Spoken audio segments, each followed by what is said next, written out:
Hey there, fellow fright seekers.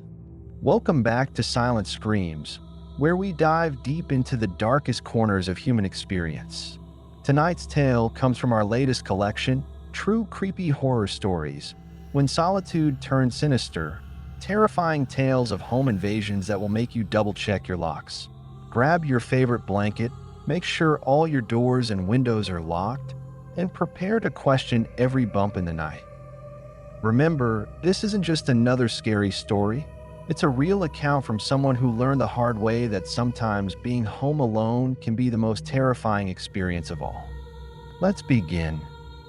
I never thought much about home security. Sure, I locked my doors at night and when I left for work, but I lived in a quiet suburban neighborhood. The kind of place where people still left their garage doors open during the day and kids played in the streets until the streetlights came on. Nothing bad ever happened here. That's what I thought anyway. My name is Emily, and this is the story of the night that changed everything. It was a Friday evening in late autumn. The days were getting shorter, and there was a chill in the air that hinted at the winter to come. I had just settled in for a quiet night alone. My roommate Sarah was away for the weekend visiting her parents. I remember thinking how nice it was to have the place to myself. No one to fight over the remote with, no one to judge me for having ice cream for dinner. Just me, a cheesy horror movie marathon, and the comfortable silence of an empty house. If only I had known how quickly that comfort would turn to terror. The first sign that something was off came around 9 p.m. I was halfway through my second movie when I heard a noise from upstairs. It sounded like footsteps, soft but distinct, moving across the floor of Sarah's bedroom. I paused the movie, listening intently. For a moment, there was nothing but silence. Then, unmistakably, another footstep. My heart began to race. Sarah wasn't due back until Sunday. There shouldn't be anyone up there. Hello? I called out, trying to keep my voice steady. Is someone there? No response. I tried to rationalize it. Maybe it was just the house settling. Old pipes groaning. The wind outside causing something to scratch against the roof. Anything but what my racing mind was starting to suspect, that I wasn't alone in the house. I grabbed my phone, ready to call 911 at a moment's notice. Slowly, I made my way to the bottom of the stairs, straining my ears for any further sounds. Silence. Taking a deep breath, I started up the stairs, wincing at every creak of the old wood under my feet. Each step felt like an eternity, my senses hyper-aware of every shadow, every slight movement in my peripheral vision. I reached the top of the stairs and paused, my hand shaking as I reached for the light switch. In one quick motion, I flipped it on, flooding the hallway with light. Nothing. No intruder, no sign of disturbance. Just the familiar sight of the upstairs hallway, family photos lining the walls, doors to the bedroom slightly ajar just as we'd left them. I let out a shaky laugh, relief washing over me. I was being silly, letting an old horror movie get to me. I checked Sarah's room just to be sure. Empty, everything in its place. Feeling a bit foolish but relieved, I headed back downstairs, making a mental note to lay off the horror films for a while. I settled back onto the couch, reaching for the remote to resume my movie marathon. That's when I saw it. A handprint on the inside of the living room window, fog from someone's breath slowly fading around it. I froze, my blood turning to ice in my veins. That hadn't been there before. I was sure of it. Before I could react, a loud bang came from the kitchen, the sound of something heavy hitting the floor. I jumped, a scream catching in my throat. This wasn't in my head. This was real. With trembling hands, I unlocked my phone, dialing 911. But before I could hit call, the screen went black. dead battery. Of all the times for me to have forgotten to charge it. Another crash from the kitchen, closer this time. And then a voice that made my skin crawl. I know you're here, Emily. I've been watching you for so long. It's time we finally met. The voice was male, unfamiliar, with a sing-song quality that sent shivers down my spine. How did he know my name? I looked around frantically for a weapon, anything I could use to defend myself. My eyes landed on a heavy table lamp. It wasn't much, but it was better than nothing. Gripping the lamp tightly, I edged towards the kitchen. Maybe I could make it to the back door, get out of the house and run for help. I peered around the corner into the kitchen. Empty, but the back door was wide open, swinging gently in the night breeze. He had been in here. He might still be. A floorboard creaked behind me. I whirled around, swinging the lamp wildly. Nothing. Just empty space. But then I saw something that made my heart stop. On the floor, leading from the open back door through the kitchen and into the living room, were wet footprints. And they didn't stop in the living room. They continued up the stairs. He was still in the house, upstairs, where I had just been. I had to get out. No, I made a break for the back door, my bare feet slapping against the cold kitchen tile. Freedom was just a few steps away. But as I reached the threshold, a hand grabbed my arm, yanking me back inside with inhuman strength. I screamed, thrashing wildly, the lamp slipping from my grasp and shattering on the floor. Now, Emily, that terrible sing-song voice whispered in my ear. The fun is just beginning. I managed to wrench myself free, stumbling backwards into the living room. And for the first time, I got a clear look at my attacker. He was tall, unnaturally so, his limbs too long and jointed in places they shouldn't be. His face was hidden in shadow, but I could see his eyes pitch black and gleaming with malice. What are you? I gasped, backing away. He cocked his head to the side, the movement too fluid to be human. I'm your biggest fan, Emily. I've been watching you for so long. Through windows, through screens. And now, finally, we're together. As he spoke, his form seemed to flicker and shift, like a glitch in a video game. One moment he was by the kitchen door, the next he was halfway across the living room. This couldn't be real. Things like this didn't happen in real life. They didn't happen in quiet suburbs where people left their doors unlocked. But it was happening. And I was living it. I ran for the front door, my fingers fumbling with the lock. But as I finally got it open and stepped out onto the porch, I froze. The street outside wasn't my street.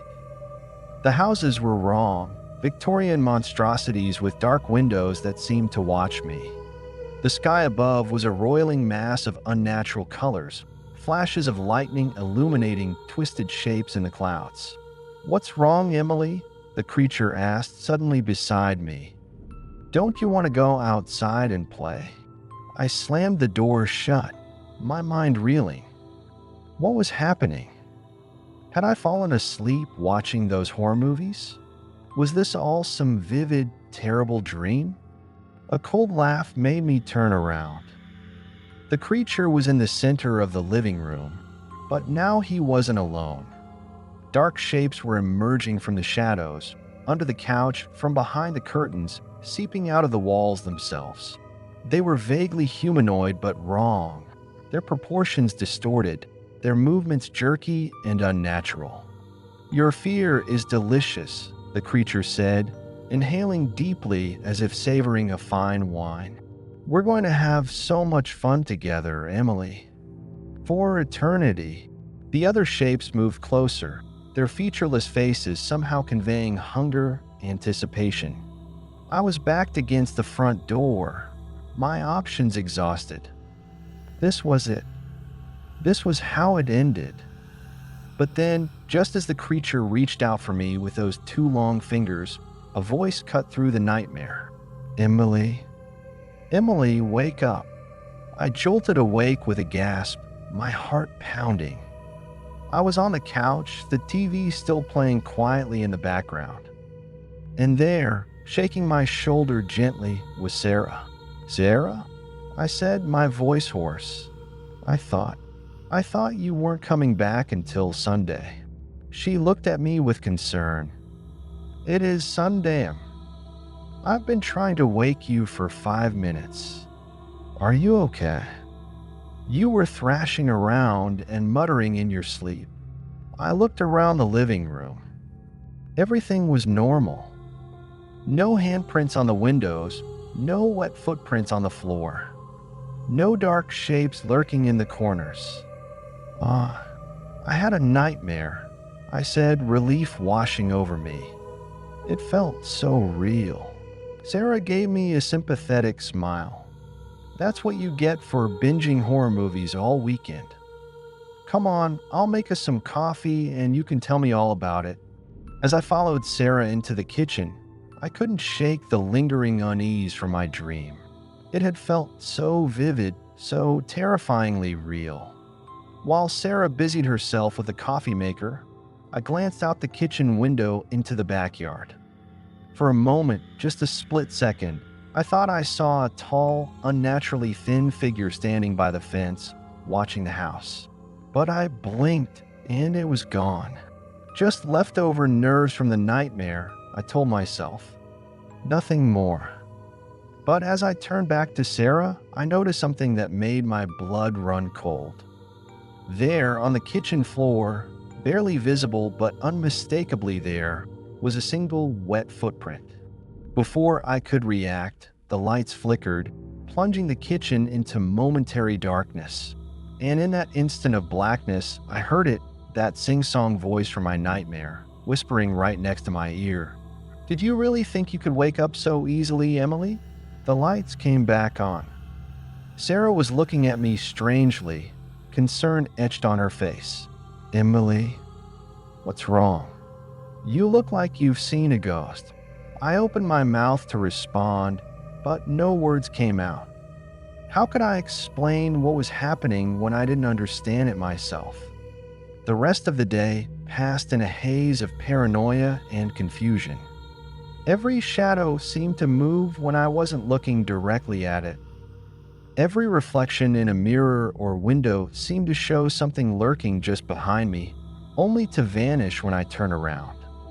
Sarah tried to cheer me up, attributing my odd behavior to lack of sleep and too many scary movies. But I could tell she was worried. I caught her watching me when she thought I wasn't looking, her brow furrowed with concern. As night fell, my anxiety reached a fever pitch. I couldn't shake the feeling that something was wrong, that the nightmare wasn't over. That maybe it had never been just a nightmare at all. "Maybe I should stay home from work tomorrow," Sarah said as we got ready for bed. "You really don't seem like yourself, Em." I forced a smile. No, I'm fine. Just tired. A good night's sleep and I'll be back to normal." But as I lay in bed, staring at the ceiling, sleep was the last thing on my mind. Every creak of the house settling, every rustle of leaves outside my window, sent my heart racing. I kept expecting to see that tall, inhuman figure looming over my bed, those pitch-black eyes gleaming in the darkness. Hours passed. The digital clock on my nightstand blinked 3:33 a.m. when I heard it, footsteps in the hallway outside my room. Soft, but unmistakable. It was just the beginning. The creature, whatever it was, had followed us. It was toying with me, letting me know that there was no escape. "Emily, are you coming?" Sarah's voice snapped me back to reality. I turned to see her standing by the front door of her parent house, a concerned look on her face. I glanced back at the curb, but the monkey toy was gone. Had it ever really been there at all? "Yeah, I'm coming," I said, my voice sounding distant even to my own ears. The next few days passed in a blur of anxiety and sleepless nights. Sarah's parents were kind, if a bit confused by our sudden arrival and my jumpy behavior. Sarah had explained away our presence with a vague story about a gas leak in our house, but I could tell she was worried about me. I spent most of my time in the guest room, jumping at every shadow, every unexpected noise. I couldn't shake the feeling that the creature was out there, watching, waiting for its moment to strike. On the third night, I finally managed to drift off into an uneasy sleep. But my respite was short-lived. In my dream, I found myself back in our house. Everything was as it should be, but somehow wrong. The colors were too vivid, the shadows too deep. And there, sitting on the couch as casually as if he belonged there, was the creature. "Welcome home, Emily," it said, its voice sending shivers down my spine. "I've missed you." I tried to run, but my feet were rooted to the spot. The creature stood, its form shifting and elongating as it approached me. "You can't escape me," it whispered, its face inches from mine. "I'm a part of you now." I woke up screaming, drenched in sweat. Sarah burst into the room, her eyes wide with fear. "Emily, what's wrong?" I couldn't speak, couldn't find the words to explain the terror that gripped me. How could I make her understand that the nightmare was real, that it had followed us here? Sarah sat on the edge of the bed, pulling me into a tight hug. "It's okay," she soothed. "It was just a dream. You're safe here." But I knew the truth. I wasn't safe. None of us were. The next morning, over coffee, Sarah broached the subject I had been dreading. I think maybe we should consider getting you some help. A therapist, maybe. These nightmares, the paranoia, it's not healthy." I wanted to protest, to make her understand that this wasn't just in my head. But how could I explain something I barely understood myself? "Maybe you're right," I said finally, hating the defeat in my voice. Sarah looked relieved. "I'll make some calls today. We'll get through them. I promise." As she stood to clear the breakfast dishes, I noticed something that made my blood run cold. There, on the back of Sarah's neck, just below her hairline, was a small mark. It looked like a burn in the shape of a symbol I didn't recognize. "Sarah," I said, my voice shaking, "where did you get that mark on your neck?" She frowned, reaching up to touch the spot. "What mark?" "I don't feel anything." I stood up, moving closer to get a better look.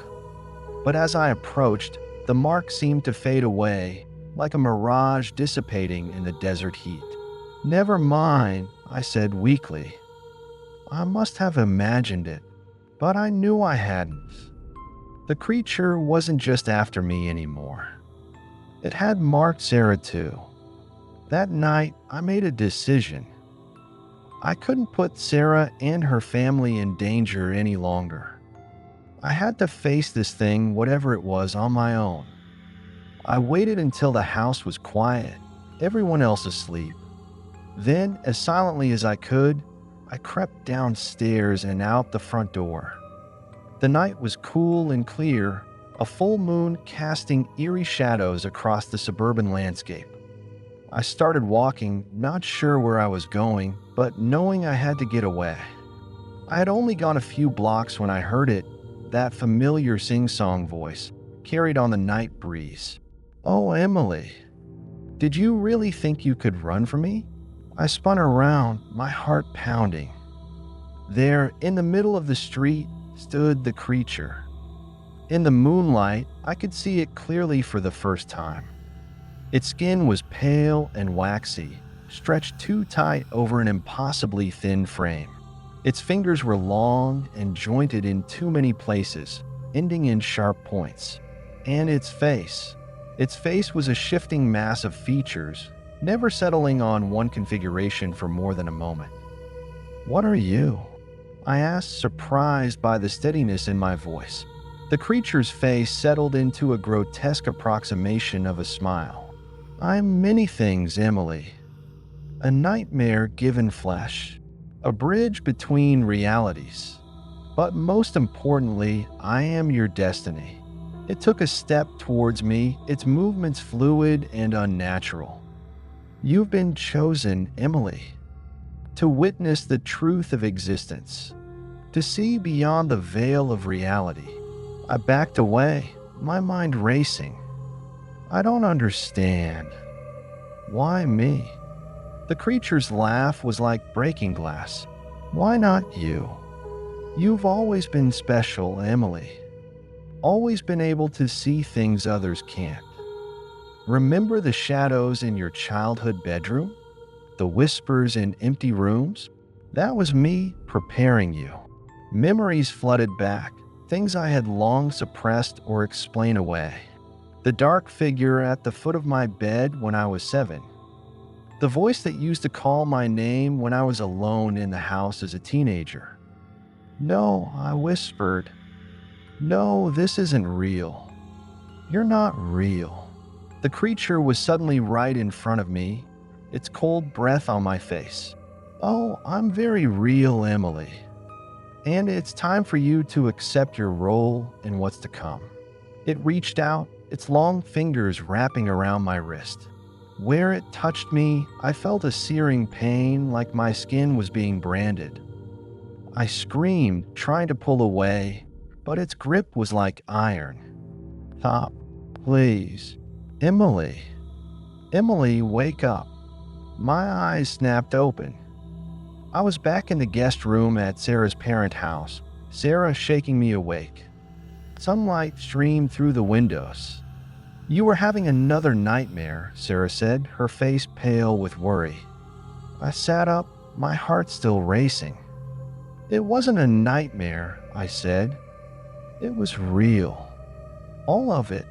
Sarah opened her mouth to respond, but then her eyes widened, fixed on something behind me. I turned to look. There, on the mirror of the dresser, words were appearing as if being written by an invisible hand. "The game isn't over, Emily." Sarah screamed, backing away from the mirror. I sat frozen, watching as more words appeared. "Time to play."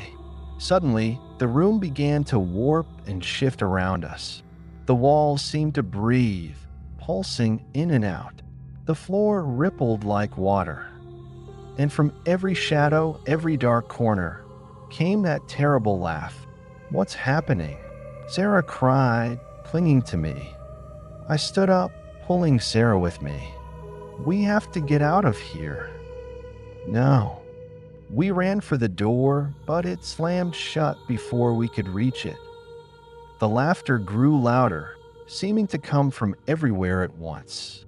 "There's no escape, Emily." The creature's voice echoed around us. "It's time to face your destiny." The room continued to twist and change, reality itself seeming to unravel around us.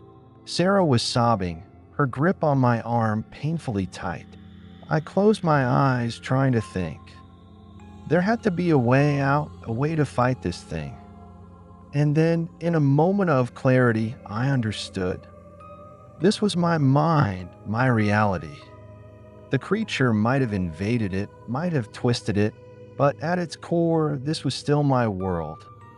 I took a deep breath and focused all my will on a single thought. This isn't real. I control this reality, not you. The laughter faltered. The room's wild transformation slowed. Emboldened, I opened my eyes and spoke aloud. This is my mind. My reality. You have no power here unless I allow it. The creature materialized in front of us, its form flickering and unstable. You can't banish me, Emily. I am a part of you now. No, I said, my voice growing stronger. You're not. You're just a nightmare, and it's time for me to wake up. I focused all my will, all my belief into a single command: wake up. The world around us shattered like glass. I felt a sensation of falling, of tumbling through endless darkness. And then, I opened my eyes. I was in my own bed, in my own room, sunlight streaming through the curtains. Sarah was asleep in her room next door. I could hear her soft snoring. For a moment, I just lay there, afraid to move, afraid that this too might be another trick. But as the minutes ticked by and nothing changed, I began to relax. It was over. Somehow, I had broken free of the nightmare. I got up slowly, my body aching as if I'd run a marathon. As I passed the mirror on my dresser, I paused. There, on my wrist where the creature had grabbed me in my dream, was a faint mark, a symbol I didn't recognize, already fading like an old scar. A chill ran down my spine. Had it all been real after all? Or was this just a physical manifestation of my psychological ordeal? I decided it didn't matter. Whatever had happened, whatever that creature had been, nightmare or interdimensional entity or fractured part of my own psyche, I had faced it. I had overcome it. As I headed downstairs to make some much-needed coffee, I felt lighter than I had in weeks. The shadows no longer seemed to move when I wasn't looking. The silence of the house was peaceful rather than ominous. I was free. But as I reached for the coffee pot, I caught a glimpse of something in the reflection of the kitchen window, a tall, thin figure standing in the backyard, watching the house. I spun around, my heart in my throat. The yard was empty. I turned back to the window, and for a split second, I saw it again in the reflection, the creature, its face a swirling mass of features, its black eyes fixed on me. And in my mind, I heard that sing-song voice one last time. Sweet dreams, Emily. Until we meet again. The reflection vanished, leaving me staring at my own pale face in the window. I stood there for a long moment, my hands shaking, the coffee forgotten. Was it over? Had I really escaped? Or was this just another level of the game, a brief respite before the terror began anew? I didn't know. And as I finally moved to pour my coffee, I realized I might never know for sure.